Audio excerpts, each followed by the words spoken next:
Ahora estás escuchando Podcast Agricultura, tu podcast con información agrícola.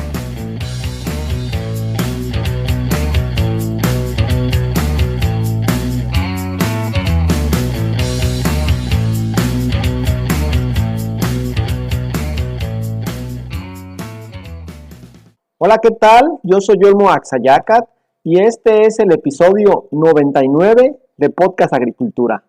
El día de hoy es miércoles 15 de julio del 2020 y para este episodio tengo al profesor investigador de la Universidad Autónoma Chapingo, Ignacio Miranda, con quien voy a platicar sobre hidroponía, este sistema de producción, el cual no requiere la utilización de suelos, sino que se utilizan sustratos u otras cuestiones. Vamos al episodio. Hola profesor, muy buenas tardes. Primero que nada, muchas gracias por el tiempo que me va a dedicar para esta entrevista. Usted es especialista en hidroponía y quiero hablar justamente con usted de ese tema. Sin embargo, le pediría rápidamente, como primera pregunta, que se presente. ¿Quién es usted? ¿A qué se ha dedicado? Saludos, ingeniero Olmo, y a usted y a su audiencia. Yo soy Ignacio Miranda Velázquez. Tengo maestría en ciencias en horticultura. Estudié para ingeniero agrónomo en la Universidad Autónoma Chapingo, al igual que la maestría. Y he tenido oportunidad de colaborar en varios eventos con asesoría a productores en la propia universidad. Actualmente soy académico de la Universidad Autónoma Chapingo y he tenido oportunidad, comentaba, de trabajar con cultivos protegidos en general y en particular, desde luego, bajo sistemas hidropónicos que no dejan de tener un potencial importante para el abastecimiento de alimentos en el mundo y en México. Cuando nosotros estamos hablando de un sistema hidropónico, ¿de qué estamos hablando, profesor? ¿Cómo nos podría definir de forma sencilla eso? Los expertos señalan que los sistemas hidropónicos es algo así como los cultivos sin suelo. Eso quiere decir que en lugar de establecer los cultivos en el suelo como ocurre tradicionalmente, se establecen en material del suelo, desde lo que se llama cultivos hidropónicos propiamente dichos, que podemos distinguir tres modalidades diferentes. Una es cultivos a raíz flotante, otra es NFT y su variante NGS, que es Nutrient Field Technique, que quiere decir técnica de la película nutritiva, y su variante que inventaron los españoles, que se llama NGS, que es New Growing System. Consiste básicamente en hacer circular una película nutritiva para que de ahí tomen agua y nutrimentos las plantas. Y la tercera modalidad es la aeroponía, que consiste en asperjar permanentemente las raíces de las plantas. Ese es un sector de modalidades de la hidroponía, o hidroponía en el diccionario aparece como hidroponía. Y la otra modalidad es cultivo en sustratos fundamentalmente inertes. Entonces tenemos dos variantes, una en el cultivo en agua, en película nutritiva, y el cultivo en sustratos, con una gran diversidad de sustratos. Pero el común denominador de todos ellos es que los 17 nutrimentos que las plantas requieren para su desarrollo se le abastecen, 3 de ellos pues directamente del agua y de la atmósfera, y los otros 14 se le abastecen disueltos en el agua.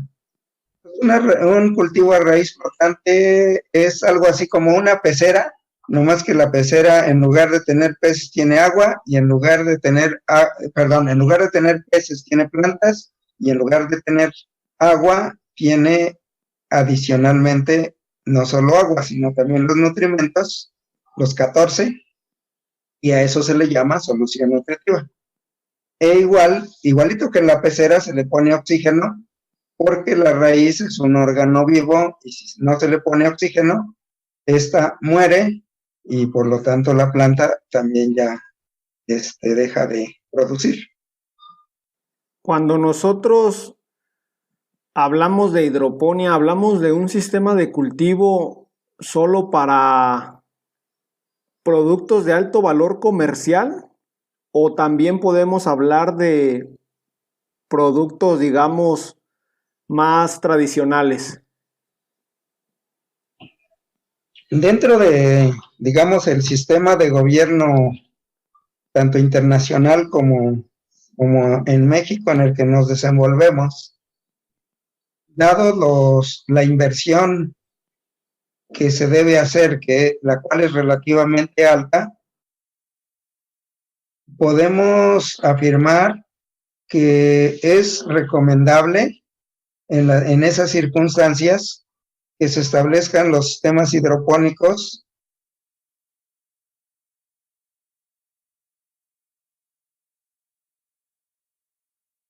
para cultivos de alto, porque de lo contrario, el productor le es mucho más difícil recuperar la inversión.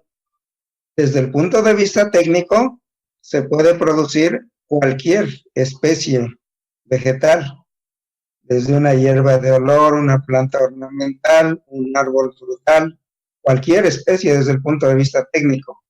O sea que este sistema de producción constituye una opción para la producción de alimentos de todo tipo, desde los básicos hasta los, digamos, los ornamentales y de algunas otras características, los industriales. Pero aquí entra obviamente el factor socioeconómico, que es el mercado y los precios en el mercado. ¿Usted cree que los sistemas hidropónicos estén desplazando a los campesinos tradicionales? Porque pues es una tecnología para la cual se requieren ciertos conocimientos que si se la soltamos a un campesino tradicional seguramente no va a saber ni por dónde.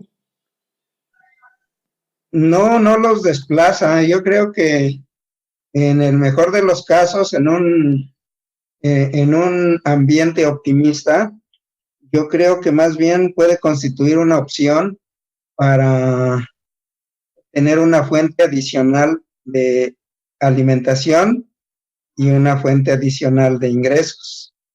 Entonces, realmente los profesionales de esta área lo que deben tener una formación básica de tal manera que sean capaces de hacerle un traje a la medida del agricultor. Si el agricultor es de escasos recursos, tiene que brindarle opciones y modalidades dentro de lo posible que estén al alcance de sus posibilidades. Y si es un gran productor, debe ser capaz de diseñarle un sistema productivo que sea de alto rendimiento. Entonces, realmente puede constituir una opción para los pequeños productores. Ya hay casos en México, así como hay una cantidad importante de casos que podemos decir de fracasos, hay una cantidad importante de casos de éxito en el cual comunidades con escasos recursos económicos, sus habitantes, los agricultores, han mejorado de manera sustancial sus ingresos y ha mejorado en general la economía de sus familias. Cuando nosotros, digamos, nos referimos a la hidroponía, desde su punto de vista, en este sistema de cultivo ya está todo dicho, es decir, ya no puede considerarse un sistema innovador, o todavía hay muchas cuestiones que se están investigando? Hace unos 40, 50 años era realmente una innovación a nivel mundial. Hace unos 15 años en México era pues impresionante y hasta desconocidos estos sistemas, pero en la actualidad cada vez se está generalizando más porque tanto los productores pequeños como los productores grandes han visto que constituye una verdadera opción y que el conocimiento y el manejo de los cultivos bajo estos sistemas no son tan complejos como a primera vista parecería. Entonces, en México cada vez se está generalizando más su uso a todos los niveles y por lo tanto cada vez deja de ser algo impresionante, innovador. Sin embargo, sabemos que el conocimiento, pues ¿cómo podríamos decir? Es infinito, que siempre se están descubriendo cosas nuevas, aspectos diferentes. La ciencia sigue avanzando, sigue teniendo impacto en la tecnología, pero desde luego que estos sistemas ya no son lo novedosos que era hace 10, 15 años, en México en particular. ¿Qué es lo que usted considera que nos hace falta para seguir innovando en este sistema? O sea, usted nos mencionó, digamos, por ejemplo, el sistema NFT, el sistema NGS. ¿Ya no han surgido nuevos sistemas que sean hidropónicos? ¿Ya no hay necesidad? ¿O cuál es la razón? Lo que nos hace falta particularmente en México para que estos sistemas se utilicen más masivamente es afinar bien su manejo para las condiciones del país. Esos sistemas, particularmente esos sistemas como el raíz flotante, el NFT, el NGS, la aeroponía, son sistemas que los usan mucho los países desarrollados. En Europa hay una cantidad importante de superficie establecida, pero en México no se ha generalizado, son muy poquitas las unidades productivas porque son sistemas muy delicados en los cuales ni los técnicos ni los agricultores están acostumbrados a manejar sistemas tan frágiles, tan delicados. Estos sistemas dependen mucho, por ejemplo, de la energía eléctrica, y si falla durante un día la energía eléctrica, el cultivo perece. Entonces, tendríamos que partir de entrada de que no falle la energía eléctrica o tener una planta de emergencia de energía eléctrica para que esto no ocurra. También el agua es un problema. El agua no debe faltar. Los sistemas hidropónicos no significa ahorro de agua, propiamente dicho, sino implica uso eficiente del agua.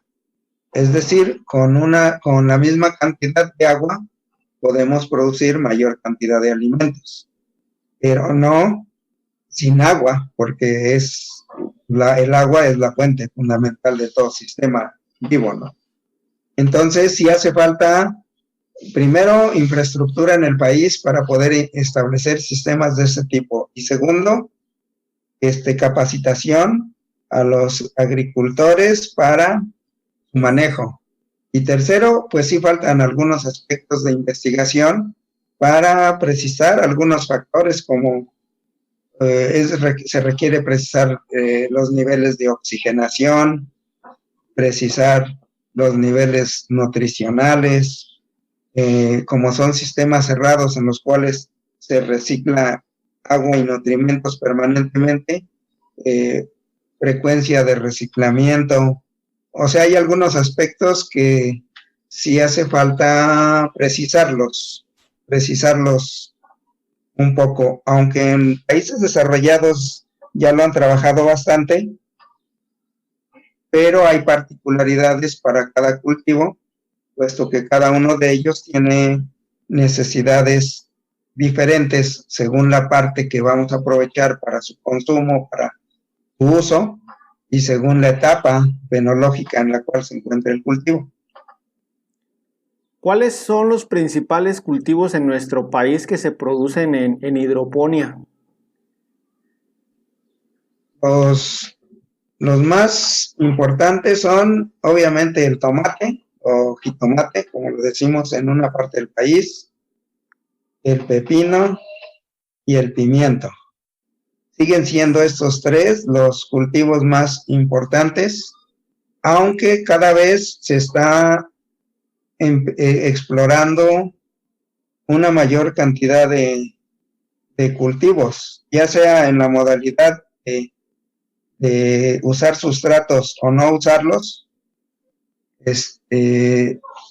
Ya se está empezando a trabajar con otras especies como las ornamentales, como las frutillas. El arándano, por ejemplo, se empezó cultivando mucho en el suelo, y entre otros aspectos por el manejo del pH, es como que están dando el cambio hacia usar sustratos inertes. Sí. Y trabajar con un sistema, bueno, los españoles no le dicen hidropónico, le dicen semi-hidropónico. Entonces, se está cada vez ampliando la gama de cultivos. En el noroeste están empezando a establecer mucho los cultivos que consumen los chinos en Estados Unidos, por ejemplo.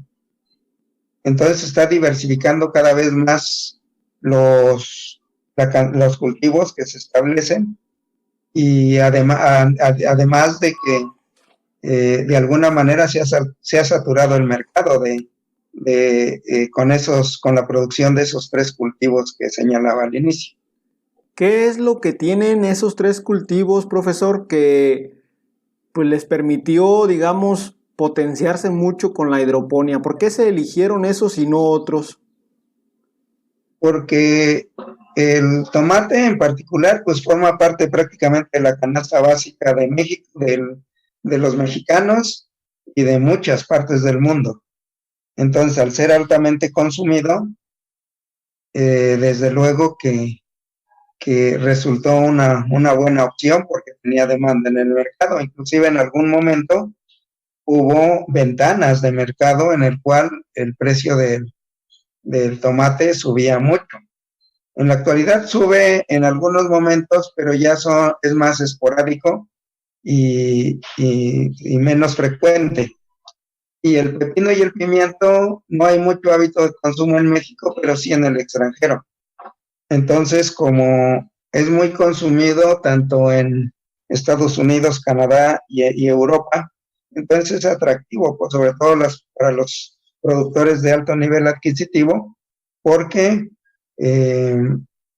resulta una opción para incrementar la producción y mejorar la calidad de los cultivos, de los productos, porque va aparejado prácticamente el establecimiento de un sistema hidropónico con el establecimiento de una cubierta, sea esta un invernadero, sea una malla sombra, etcétera. Cualquier modalidad va aparejado con ambas cosas, de tal manera que eso permite aumentar rendimientos y mejorar calidad. Esto es muy apreciado en el mercado internacional. Hace un momento hablaba sobre sistemas semi-hidropónicos. ¿A qué se refiere con este término? ¿Qué es lo que nos puede explicar? No, es que a veces los expertos dicen que sistemas hidropónicos propiamente dichos son los que decíamos al principio, la raíz flotante, NFT, NGS y aeroponía. Okay. Y cuando se establecen los cultivos en sustratos químicamente inertes y biológicamente estériles, ya no les llaman cultivos hidropónicos, les llaman semi-hidropónicos. Ok, Nada más, esa es la diferencia. Pero en México nosotros le decimos sistemas hidropónicos a todos. Sí, ok. Cuando nosotros hablamos de sustratos en nuestro país, ¿qué es lo que más se llega a utilizar? Cuando se empezaron a utilizar los sustratos en el mundo, el más común es que se empezó a utilizar fue la lana de roca, que es justamente una piedra fundida a altas temperaturas. Después empezaron a utilizar la perlita, que en México le decimos agrolita. Se empezó a usar la perlita y la vermiculita. Entonces, los tres sustratos que más empezaron a usar, sobre todo en Europa, fue la lana de roca, la perlita y la vermiculita. En México, cuando se empezó a trabajar los cultivos hidropónicos, incluso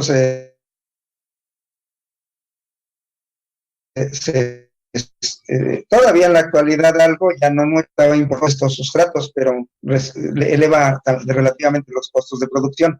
Debido a eso, se empezó a trabajar la fibra de coco. En México era relativamente abundante, sobre todo por allá, por la región de Colima, por toda esa región. A veces no sabían incluso qué hacer con la fibra de coco y se empezó a utilizar. Al principio había problemas de exceso de sales, lo resolvieron haciendo algunos lavados y algunas actividades para bajarle la conductividad eléctrica. Y finalmente se resolvió y ahora se usa mucho la fibra de coco. En México se utiliza mucho la fibra de coco, en menor grado los otros sustratos.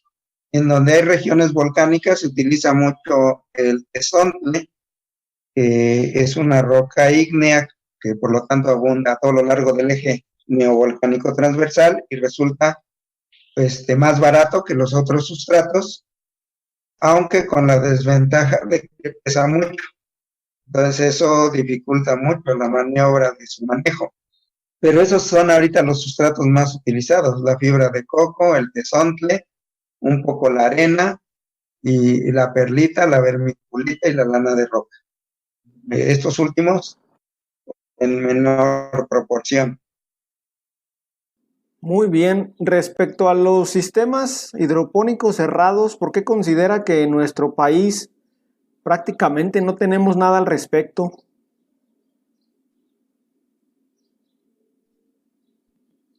Yo creo que la razón más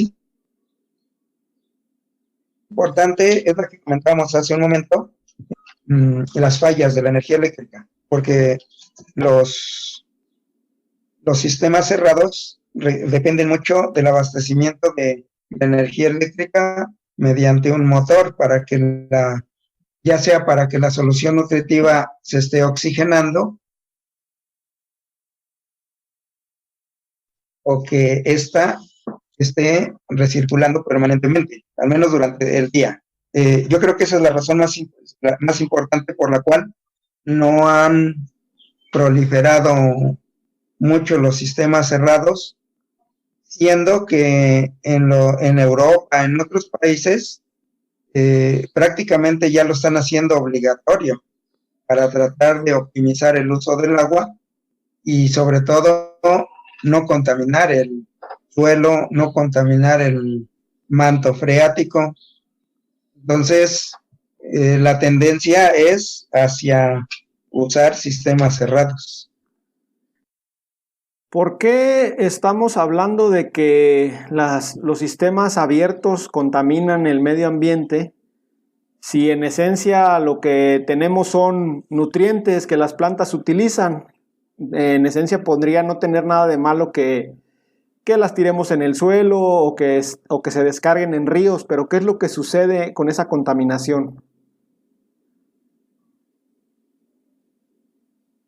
Sí, es que pues se trata de nutrimentos, pero como en todo sistema, como en todo ecosistema, el exceso de cualquier cosa, aunque sea benéfico, puede ser, es malo, ¿no?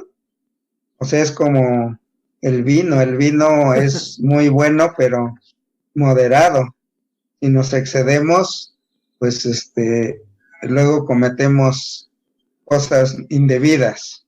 Ok. Así ocurre incluso con los alimentos. Nosotros como humanos, si nos excedemos en los alimentos, en cualquier tipo de alimento, pues nos enfermamos del estómago.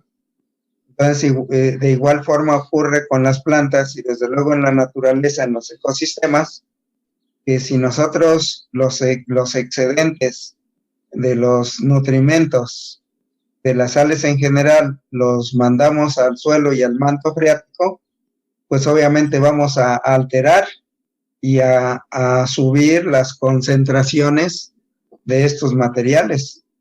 Son particularmente contaminantes, por ejemplo, los nitratos. Los nitratos son una fuente de nutrimental muy importante para las plantas, pero en concentraciones elevadas se vuelven tóxicos en el agua, se vuelven tóxicos en el suelo. Entonces, así como estos, los demás compuestos, los demás elementos, los demás nutrimentos, debemos ser cuidadosos en su manejo. Entonces, debido a eso, por eso en la actualidad la tendencia es a que todos estos residuos, todos estos excedentes, no se manden al drenaje ni al suelo por ese problema de que aumenta sus concentraciones en el manto freático y en el suelo. Desde el punto de vista técnico, ¿qué implica recircular una solución? Es decir, recojo lo que va lixiviando y luego lo vuelvo a meter, digamos, en el mismo tinaco, ¿o qué tengo que hacer yo para hacer ese cambio? Sí, lo recojo,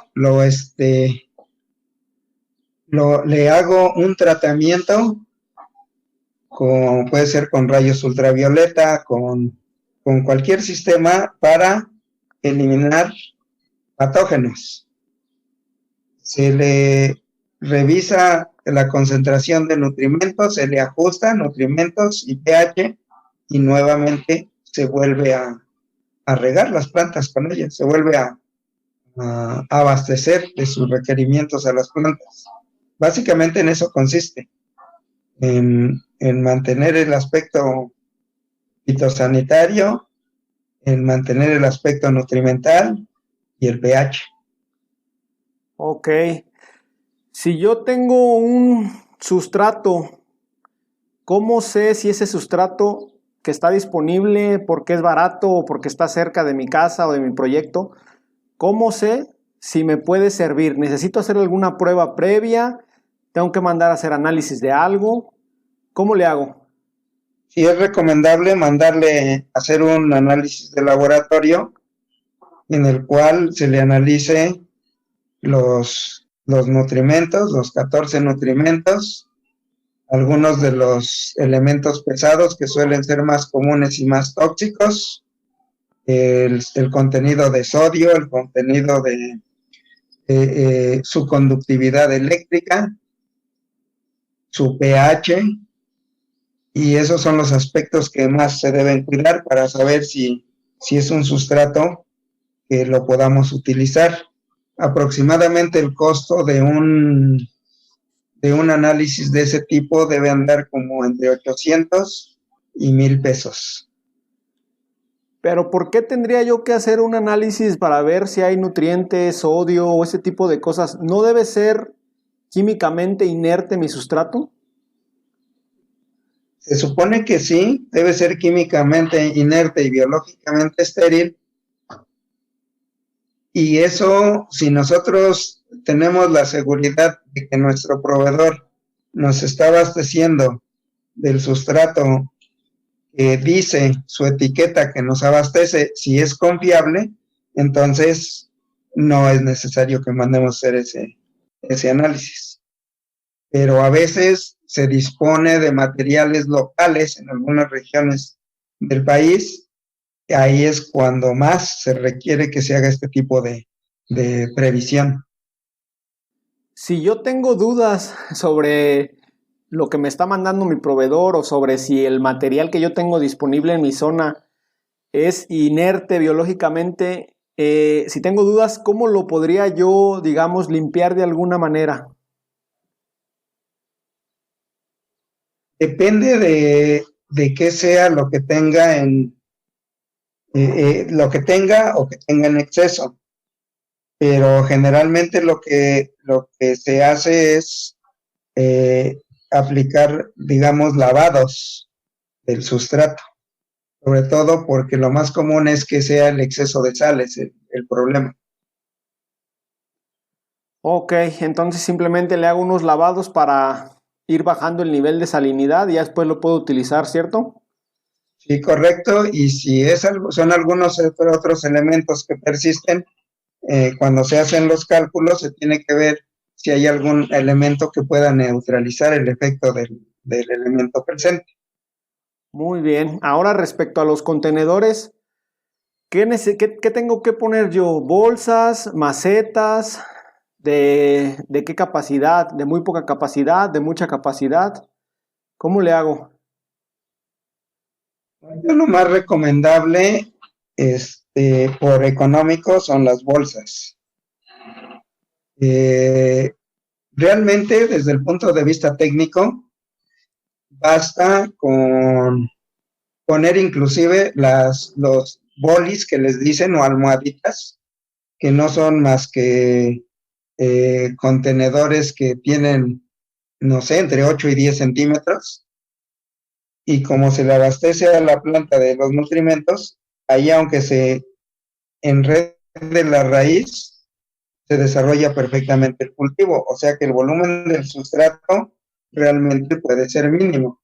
Sin embargo, sobre todo a los productores que no pueden estar atentos completamente al 100% de ese aspecto, porque luego gana el manejo de todo lo que implica el cultivo. Entonces, es recomendable que en la medida de lo posible aumenten el volumen del sustrato. Al aumentar el volumen del sustrato, eso lo que nos ayuda es a disminuir el riesgo que tenemos porque no haya agua suficiente, porque fue nuestro cumpleaños y ese día no fuimos a regar, o fue la fiesta del pueblo y tampoco fuimos a regar. Entonces, si el volumen del sustrato es grande, entonces amortigua nuestros errores. A mayor cantidad de sustrato, mayor amortiguamiento de nuestros errores como productores. Ok, bueno, pues sí, a veces sí necesitamos amortiguar mucho. Respecto a los colores de los contenedores, ¿recomienda usted algún color en especial? ¿Blanco, negro, plateado o es exactamente lo mismo? No, en general procuramos utilizar, y ya las empresas que se dedican a ello lo hacen, fabrican bolsas blanca por fuera y negra por dentro, porque con ello se impide el paso de la luz, el desarrollo de algas en el sustrato. La luz blanca refleja la luz del sol y la convierte en difusa y es fotosintéticamente activa. Entonces, en lo posible, deben ser plásticos, al igual que en los acolchados, las bolsas, el ground cover, todos los materiales que se pueda. Si son negros hacia adentro o hacia abajo y blancos hacia arriba, normalmente es más deseable. Ok.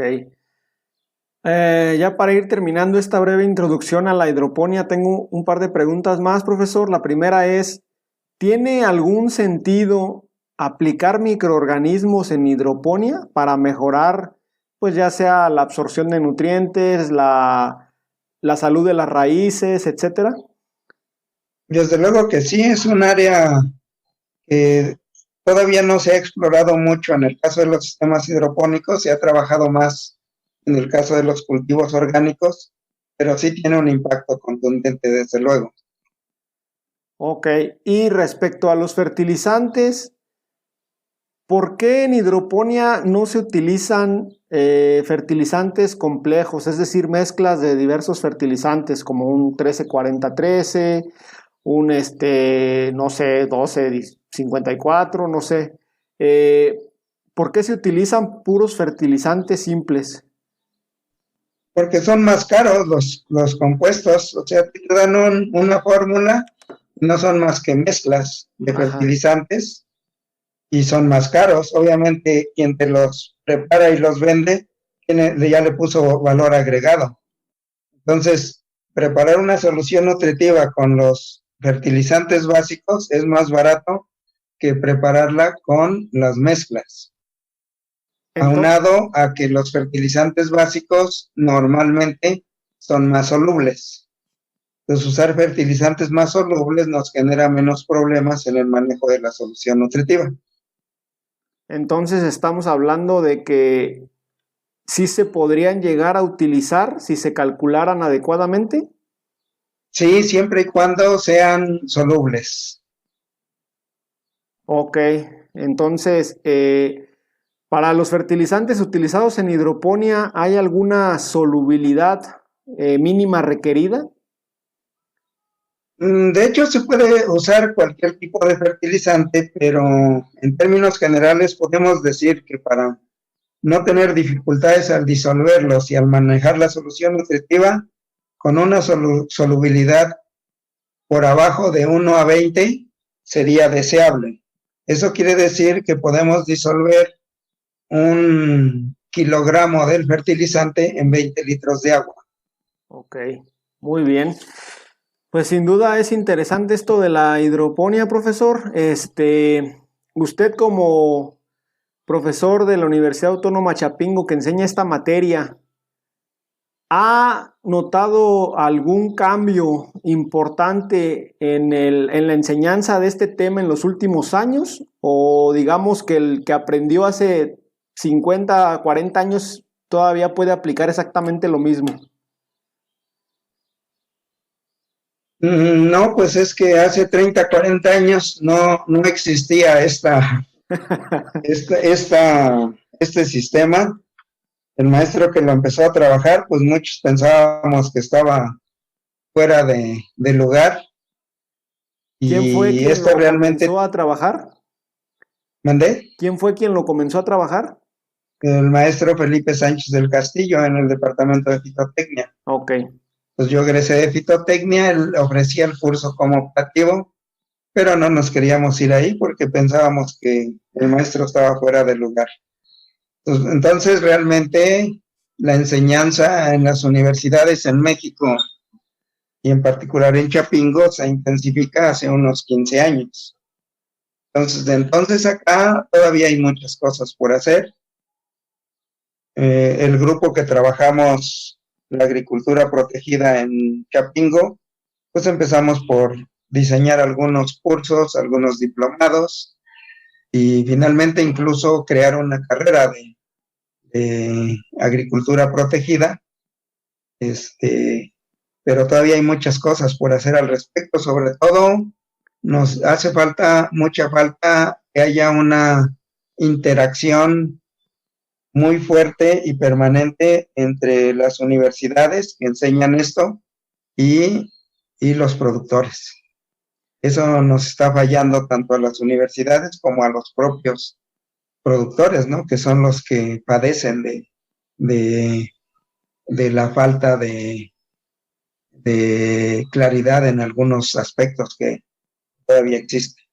Sin duda, ese es todo un tema el cual pues habría que debatir a detalle para ver cómo se puede mejorar esa interacción entre la universidad y la industria privada. Profesor, pues muchísimas gracias por su tiempo. Hasta aquí llego yo con la entrevista sobre esta, digamos, breve introducción a la hidroponía. Sé que hay muchas cosas que se pueden decir sobre este sistema de producción. No sé si quiera agregar algo para finalizar. No, pues ahí nos mantenemos en comunicación como universidad en lo que podamos ayudar. Estamos a la orden de los productores, de ustedes los técnicos que están al servicio de la comunidad. Y hasta aquí la entrevista con el profesor Ignacio Miranda, a quien agradezco nuevamente por su disposición y por el tiempo que dispuso para esta entrevista, la cual espero sea la primera de muchas. Recuerda que si tienes alguna pregunta me la puedes dejar en las notas del episodio y con gusto te responderé o se la pasaré al profesor para que él la responda. Yo te espero el día de mañana con un episodio más de Podcast Agricultura. Hasta luego.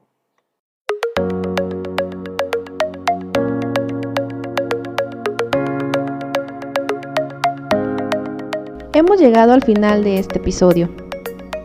Muchas gracias por escuchar Podcast Agricultura.